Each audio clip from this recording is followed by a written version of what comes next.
Conditions related to validity of a Hindu marriage violation can result in penalties, imprisonment and fine. Section 18 of Hindu Marriage Act में ये provision दिया हुआ है punishment for contravention of certain other conditions for a Hindu marriage. Every person who procures a marriage of himself or herself to be solemnized under this act in contravention of the conditions specified in clause 3, 4 and 5th of section 5 shall be punishable.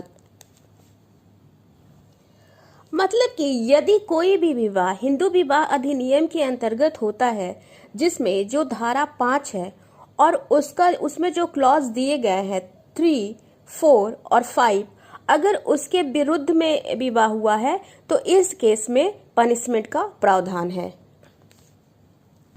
In the case of contravention of the condition specified in clause 3 of section 5. Clause 3 में जो condition है वो ये है कि marriage के time पे जो ग्रूम है उसकी एज होनी चाहिए 21 ईयर्स और जो ब्राइड है उसकी एज होनी चाहिए 18 ईयर्स. अगर ये वाली कंडीशन फुलफिल नहीं होती है तो फिर वो पनिशेबल होगा और इस केस में पनिशमेंट क्या है, रिग्रेस इम्प्रिजनमेंट विच में एक्सटेंड टू 2 years और विद फाइन विच में एक्सटेंड टू 1 lakh rupees और विथ बोथ. उसके बाद आता है in the case of a contravention of the condition specified in clause 4